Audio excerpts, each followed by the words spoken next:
The House That Waited, Chapter 1. The Road.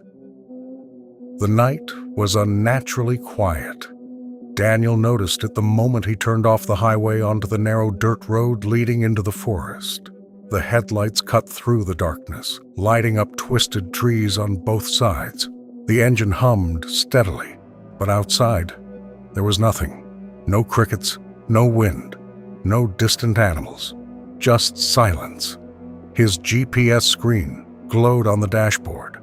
Destination, 2 miles. Daniel sighed and leaned back in his seat. He still couldn't believe the situation. A week ago, he received a call from a lawyer telling him that his Uncle Robert had died suddenly of a heart attack. Daniel barely knew the man.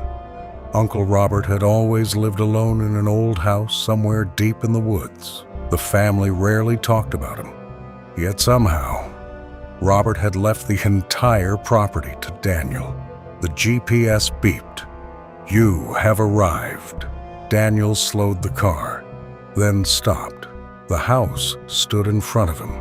Old, 2 stories tall, wooden siding darkened by years of rain and neglect. The roof sagged slightly and the windows looked like empty black eyes staring back at him. But something immediately felt wrong. One window on the second floor was glowing with a dim yellow light. Daniel frowned. That's not possible. The house was supposed to be empty. Chapter 2. The Door. Cold air hit Daniel's face as he stepped out of the car. The forest around him felt strangely still. Even the trees didn't seem to move. He walked through the crooked gate. It creaked loudly, the sound echoing through the woods. Then silence returned again. Daniel climbed the wooden steps leading to the porch. The light upstairs was definitely on. "Maybe someone broke in," he muttered. He pulled out his phone. No signal, of course. The front door was slightly open. Daniel pushed it gently. The hinges groaned. "Hello?" he called into the darkness. No answer. The air inside smelled like dust and damp wood. Yet something felt wrong. Not abandoned, not empty. It felt like someone was still living there, watching, waiting. Chapter 3. The Footsteps. Daniel stepped into the living room. Old furniture stood where it had probably been for decades. A couch covered in a sheet, a bookshelf full of yellowed pages, photographs hung on the wall. One caught his attention. It was a picture of Uncle Robert standing on the porch of this very house. He was staring directly into the camera. Daniel leaned closer. The man's eyes looked darker than they should have. Almost hollow. Daniel shook his head. "Get a grip." He turned toward the staircase. That's when he heard it. Step. Daniel froze. The sound came from upstairs. A slow creak of a floorboard. Step. His heart began to beat faster. "Hello?" he called again. No answer. Then the footsteps came again, now faster, as if someone was walking across the second floor. Daniel turned on the flashlight on his phone and slowly started climbing the stairs. Each step creaked loudly under his weight. The sound echoed through the house. When he reached the top, the footsteps stopped. Chapter 4. The Room with the Light. The upstairs hallway stretched out in darkness. Only one door was slightly open. Warm light spilled into the hallway. Daniel approached it cautiously. He pushed the door open. Inside was a bedroom, a simple bed, a wooden desk, a small lamp glowing on the table. But what caught his attention was a notebook lying open on the desk. Daniel stepped closer. The handwriting inside looked messy and hurried. On the page it said, "If you are reading this, the house has chosen you." Daniel frowned. Very funny. He turned the page. The next line made his blood run cold. "Do not turn around." Daniel felt something behind him, breathing, slow, cold, right at the back of his neck. The back. Chapter 5.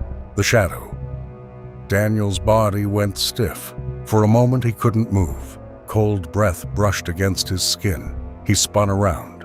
The room was empty. No one was there. The lamp flickered. Once, twice. Then it went out. Darkness swallowed the room. His phone flashlight suddenly shut off too. Then he heard a voice, old, weak, whispering from somewhere in the darkness. "You came." At last. Daniel's stomach dropped. "Who's there?" The voice answered slowly. "The house has been waiting." Daniel backed toward the door. "I'm calling the police." Silence. Then the whisper returned. "You are already inside." Daniel managed to turn the flashlight back on. And that's when he screamed. Because the wall behind him showed his shadow. But the shadow was moving differently. Moving on its own. Chapter 6. The Basement. Daniel ran from the room. His heart was racing. He nearly slipped down the stairs. When he reached the first floor, he rushed toward the front door. But it wasn't there anymore. Only a blank wall. No. He turned around. A new door stood across the room. It hadn't been there before. Old wood, rotting. Carved into the surface were the words, "Basement." The whisper returned. Closer now. That's where it began. The door slowly creaked open by itself. Cold air drifted up from below. Daniel knew he shouldn't go down there, but his feet began moving. One step down, then another, then another. The darkness grew thicker around him until he saw light. A single lamp hung from the ceiling, and beneath it stood a man, Uncle Robert, but he was dead. Chapter 7. The Truth. Robert's body hung from heavy iron chains, but his eyes were open, and they were staring directly at Daniel. "You must take my place." The voice didn't come from his mouth. It echoed inside Daniel's mind. Daniel stepped backward, but something stood behind him, tall, thin. Its arms were far too long. Its face didn't exist, only a hollow darkness where it should have been. The creature leaned close to Daniel's ear and whispered, "The house must keep someone." Chains rattled along the walls. One empty chain dropped to the floor.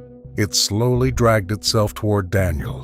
He screamed, and everything went black. Chapter 8. The New Owner. A few days later, another car drove down the same forest road. A young woman glanced at her GPS. This should be the place. She stopped the car. The house stood exactly where it had always been, quiet, watching. The windows looked darker than before, except one. One window on the second floor was glowing with a warm yellow light. The woman walked up to the door. It was slightly open. Inside the house was silent.